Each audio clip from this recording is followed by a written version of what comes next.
বন্ধুরা, এখন আমের সিজন, এখন বানিয়ে নাও হায়দ্রাবাদি স্পেশাল আচার, টক ঝাল আমের আচার। এই আচার একবার বানিয়ে নিতে পারলে সারা বছর রেখে খেতে পারবে। তা কিভাবে এই হায়দ্রাবাদি আচার কিভাবে বানায় তোমরা দেখতে থাকো। চ্যানেলে নতুন হলে চ্যানেলটা সাবস্ক্রাইব করে রাখবো। এখানে আমি 500 গ্রাম আম নিয়েছি, বেশি আম নিইনি। আমটাকে একটু ধুয়ে নেব। এখন এই নতুন আম উঠছে, গরমের সময় এই আম টক ঝাল খেতে যা দারুণ লাগবে। এই আচার রুটি দিয়ে, মুড়িতে রুটিতে সবে ভালো লাগবে। আমি এইখানে একটা কাপড় নিয়েছি, এর মধ্যে মুছে নিচ্ছি। জল থাকলে আচার ভালো হবে না, তাই আমি ধুয়ে কাপড়ের মধ্যে জলটা মুছে নিচ্ছি। এইবার আমি চলো আমগুলো কেটে নিচ্ছি। আমগুলো কাটার জন্য আমি একটা বঁটি নিয়েছি। দেখো আমগুলো যে কাটবো, খোলা শুদ্ধ আমগুলো চিড়ে নিচ্ছি। আমগুলো এখনো একদম পরিষ্কার রয়েছে। আমগুলোকে আমি একটু ছোট ছোট করে সাইজ করে আমগুলো কাটবো। দেখো এই সাইজ করে আমগুলো কাটছি। খোসা ছাড়াইনি, খোসা শুদ্ধ রেখেছি কিন্তু না।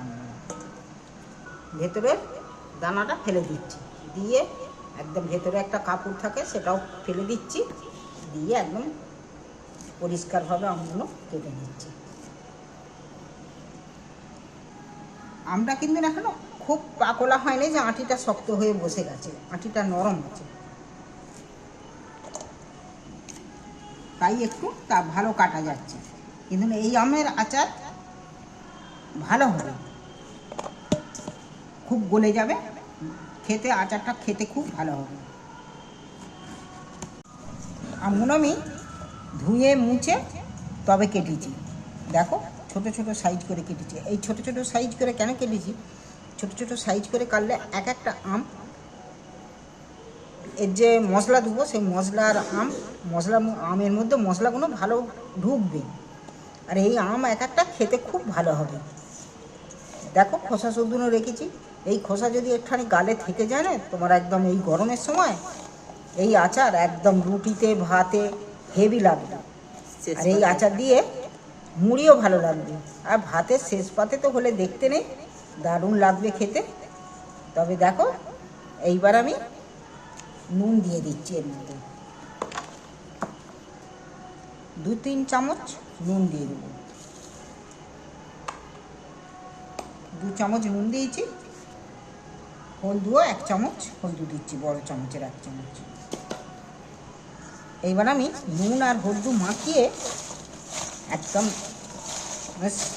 এই আজকে করছি, কালকে সকালবেলাকে জল ঝারিয়ে নেব।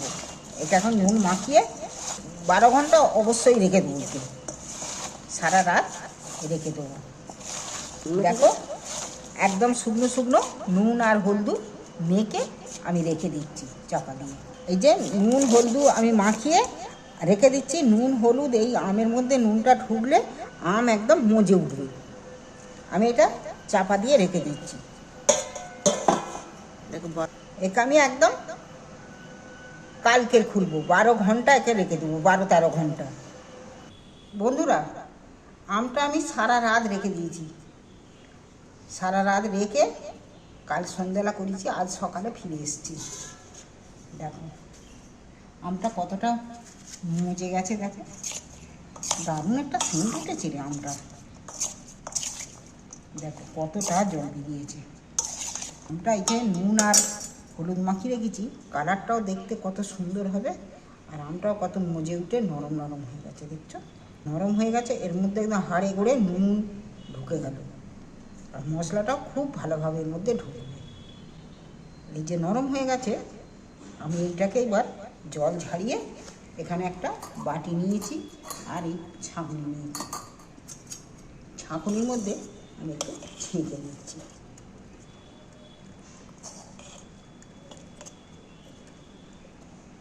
তাহলে অনেকটা টক জল বেরিয়ে গেল আমটা থেকে। এই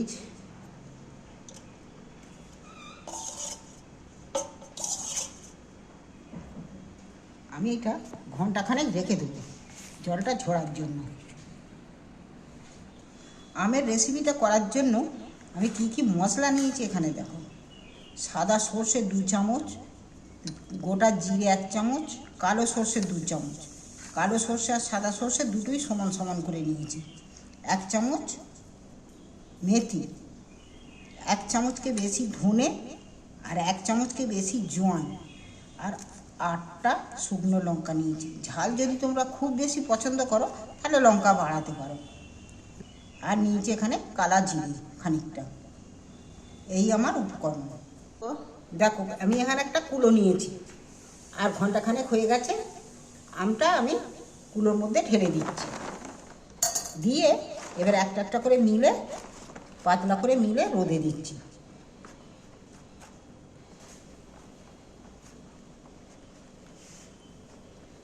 আমি একটু রোদে দিয়ে রাখছি, রোদে বা পাখার তলা দিয়ে রাখলেও হবে। দেখো আমটা যে নুন হলদু মাখিয়ে রেখেছিল কতটা জল বেরিয়েছে আম থেকে। আমি গ্যাসে কড়া বসিয়ে প্রথমেই আমি গ্যাস ধরে দিচ্ছি। আমি প্রথমে 7টা লঙ্কা, আমি শুকনো লঙ্কা, লঙ্কাগুলো খুব ঝাল তাই আমি আরও একটা কমিয়ে দিয়েছি, দিয়ে দিচ্ছি। লঙ্কাগুলো আমি শুকনো খোলায় ভেজে নেব।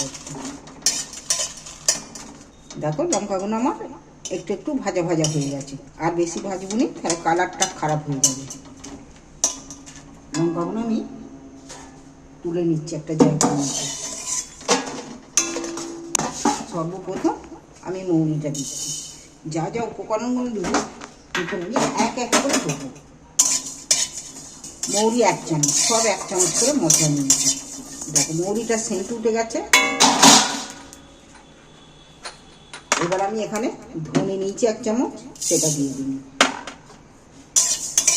হালকা করে ভেজে নেব, খুব বেশি কড়া করে ভাজলে তাহলে মশলার কালার পাল্টে যাবে, স্বাদটা কিন্তু আলাদা হয়ে যাবে। এবার মেথিটা দিয়ে দিচ্ছি 1 চামচ। এবার গোটা জিরে 1 চামচ, জোয়ান 1 চামচ, হাফ চামচ কালা জিরে আছে এখানে, কালো সর্ষে 2 চামচ, সাদা সর্ষে সেও 2 চামচ। এইবার আমি মশলাটাকে সম্পূর্ণ ভালো করে একটু ভেজে নেব। দেখো সব মশলা কিন্তু আমার ভাজা হয়ে গেছে, সেন্ট উঠে গেছে, ভাজা হয়ে গেছে। খুব বেশি ভাজলে তাহলে মশলার যে স্বাদ সেই স্বাদটা কিন্তু চলে যাবে। মশলাটা কিন্তু সেন্ট উঠে গেছে, ভাজা হয়ে গেছে। এবার আমি মশলাটাকে ঢেলে নিচ্ছি একটু।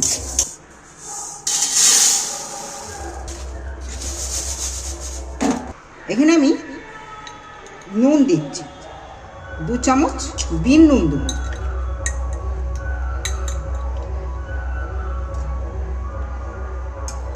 ওটা দিতে পার বলো, নুনেতে জড়িয়ে। এবার নুনটা আমি একটু ভেজে নিচ্ছি। ভেজে নিলে কি হয়, এর যে যদিও রস থাকে, নুনের যে রসটা সেইটা কেটে যাবে।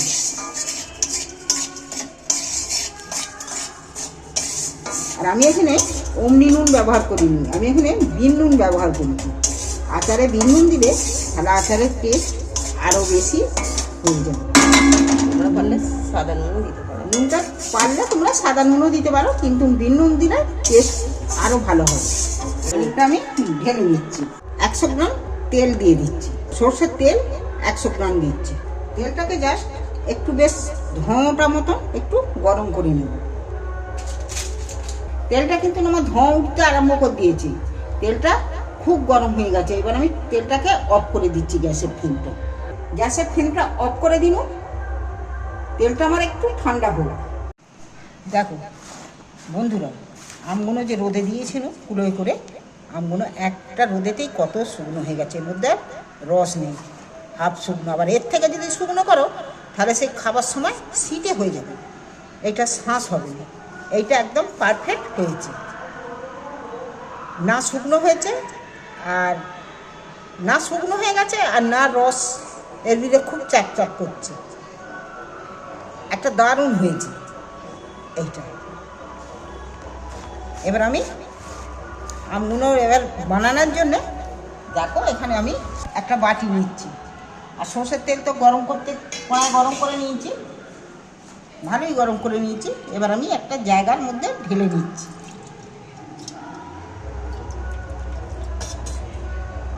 এক চামচ হলুদ দিচ্ছি তেলের মধ্যে, কালারের জন্য এক চামচ কাশ্মীরি লাল লঙ্কা দিচ্ছি।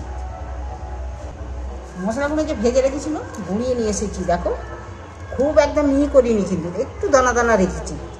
কেন দানা দানা থাকলে সেটা খাবার সময় মুখে যখন পড়বে, দাঁতে যখন চিবিয়ে চাপ দিবে, তখন কিন্তু টক টক এইটা মশলাটা হেভি লাগবে। একদম খুব মিহি করিনি, একটু কিরকিরে মতো রেখেছি। এবার আমি তেলের মধ্যে দিয়ে দিচ্ছি। এবার আমি স্বাদ মতো যে বিন নুন যে গরম করে রেখেছিলাম, ভাজা বিন নুনটা এক চামচ এখন দিচ্ছি। দিয়ে এবার আমি তেলের মধ্যে ভালো করে নেড়ে চেড়ে নেব।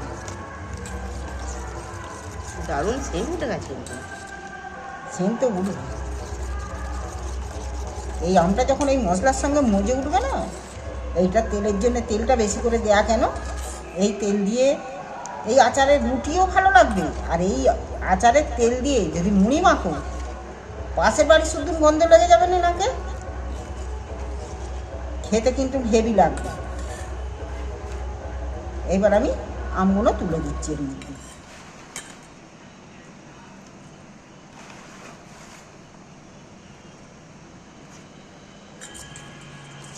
এবার আমি মেখে নিচ্ছি।